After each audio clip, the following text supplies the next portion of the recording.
Doctor संदेश यादव जी, आज जो आपने यहाँ पे प्रेस वार्ता का आयोजन किया है, इसका मुख्य उद्देश्य क्या है?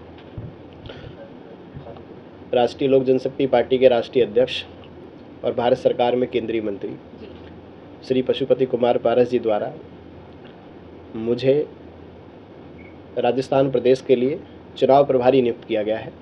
वर्तमान में मैं पार्टी में राष्ट्रीय सचिव के रूप में कार्यरत हूँ और मेरा जो मकसद है, भारतीय जनता पार्टी के जितने भी कैंडिडेट राजस्थान में लड़ रहे हैं उनके कंधे से कंधा मिलाकर उनको चुनाव जितवाने में पार्टी के अलायंस के साथ जितनी ज़्यादा से ज़्यादा मदद हो सकती है, जो सहयोग हो सकता है, उस काम को करने के लिए मुझे जिम्मेदारी दी गई है, जिसे हम लोग मिलकर, हमारी पूरी टीम, हमारे प्रदेश अध्यक्ष, प्रदेश संगठन मंत्री और राष्ट्रीय लोक जनशक्ति पार्टी के जितने भी कार्यकर्ता हमारे प्रदेश में हैं, सभी को एक साथ जोड़कर हर विधानसभा में किसी न किसी रूप में उनकी ड्यूटी और उनका कार्यक्षेत्र निर्धारित कर उनको काम पे लगाना है, ताकि जो हमारा एनडीए के साथ वर्ष 2014 से गठबंधन है और हर विधानसभा चुनाव हो, हर लोकसभा चुनाव हो, छोटे से छोटा, बड़े से बड़ा अभी तक कोई भी चुनाव रहा है भारत में, एनडीए के साथ राष्ट्रीय लोक जनशक्ति पार्टी ने अपनी पूरी सहभागिता की है और इस चुनाव के लिए भी हम लोग काम करेंगे और जो भी संभव हमारे साथ हो पाएगा हम पार्टी के साथ काम करेंगे।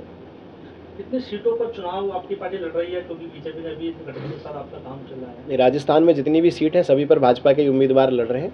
हम लोग उनके साथ, उनकी सहभागिता में और उनको चुनाव जितवाने में उनके साथी के रूप में लड़ेंगे। भाजपा ने किसी अन्य सहयोगी को भी टिकट दिया है, उनको सीटें आरक्षित की हैं, नहीं की है? हमारी राष्ट्रीय लोक जनशक्ति पार्टी के लिए हमने कोई सीट की वहाँ डिमांड नहीं की है। बाकी अन्य जो सहयोगी दल? नहीं, मेरी जानकारी में नहीं है वो। अगर बात किया जाए, कांग्रेस दावा कर रही है कि राजस्थान में फिर से वो दोहरी सरकार बनाएगी, किस तरीके से आप प्रचार वहाँ करेंगे? अब नवंबर में चुनाव होने वाला है और कुछ ही समय बाकी है, किस तरीके से एनडीए का वहाँ पे राजस्थान में प्रस्तुत करेंगे कि फिर से एनडीए की सरकार वहाँ आए? देखिए, भारत के प्रधानमंत्री, उनका एक बहुत उच्च विचार है कि सबका साथ, सबका विकास, सबका विश्वास और सबका प्रयास। और जो भी काम आज भारतीय जनता पार्टी ने ज़मीनी स्तर पर किए हैं, जैसे देश में इतने बड़े G20 का आयोजन हुआ, जितनी भी योजनाएं भारत सरकार के माननीय प्रधानमंत्री जी द्वारा युवाओं के लिए, क्षेत्र के लोगों के लिए और महिलाओं के लिए भी जैसे 33% का आरक्षण का बिल दिया गया है, जितनी भी योजनाएं पब्लिक के ग्रीवेंस के लिए बनाई जाती हैं, सभी योजनाओं को सरकार की को घर घर तक पहुंचाने के लिए हमारी ड्यूटी रहेगी और हम लोग काम करेंगे और लोगों को ये बताएंगे कि भारतीय जनता पार्टी आपके लिए किस प्रकार काम करती है, राष्ट्रव्यापी किस प्रकार कार्य होता है, राष्ट्र के लिए कैसे काम किया जाता है। और युवा हैं, जुड़ रहे हैं और सब जुड़ के मिलके काम करेंगे। बात किया जाए इंडिया वर्सेस एनडीए चल रहा है इस समय, तो किस तरीके से आप देखते हैं?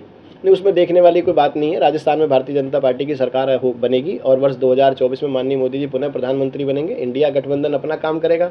हमने जो अब तक काम किए हैं, भारत सरकार ने जो राज्य सरकार में जो काम होने चाहिए थे, जो विकास नहीं हुए, जिस तरह की भेदभाव की राजनीति होती है, जिस तरह का माहौल देश प्रदेश में बनाया जाता है, उसको लोगों के बीच में ला करके और समझा करके उनको उनके भारतीय जनता पार्टी के उम्मीदवारों के साथ जोड़ना है। बात किया जाए, राजस्थान के साथ साथ 4 प्रदेश और हैं जहाँ विधानसभा चुनाव होने वाले हैं, किस तरीके से आप राजस्थान देख रहे हैं और चारों प्रदेशों को लेकर क्या कहना है? देखिए, मेरी जो जिम्मेदारी राजस्थान की है, मेरा फोकस पूरा राजस्थान पे रहेगा। अगर दूसरे राज्यों में जाऊंगा तो ध्यान बढ़ जाएगा, इसीलिए जो बात किया जाए, लोकसभा चुनाव भी नजदीक आ चुका है, विधानसभा चुनाव है राजस्थान में, अब कुछ ही समय बाद लोकसभा भी होगा, तो क्या किस तरीके से आप प्रस्तुत करेंगे कि आने वाले समय में लोकसभा चुनाव 2024 में फिर से बीजेपी सीट मिलने वाली है? देखिए, लोकसभा चुनाव को लेकर तो भारतीय जनता पार्टी और देश के प्रधानमंत्री पूरी तरह आश्वस्त है, पूरा देश उनके साथ है।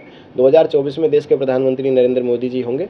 राज्य सरकार की जो बात है, राज्य सरकार की भूमिका, राज्य के चुनावों की भूमिका बहुत बड़ी होती है केंद्र की सरकार के लिए, और हमारा जो मकसद है, ज़्यादा से ज़्यादा सीटें आएँ और राजस्थान में भाजपा की सरकार बने, ताकि जो है हमारा 2024 का चुनाव और भी मजबूती से निखर के आएगा और यही मुहिम पे हम लोग काम करेंगे। बात किया जाए, मेन मुद्दा होता है एजुकेशन, होता है विकास की बात होती है, इस बार आप क्या लेके जाएंगे राजस्थान में और किस तरीके से मोटरों या युवाओं को किस तरीके से एनडीए में शामिल करेंगे कि वो वोट दें?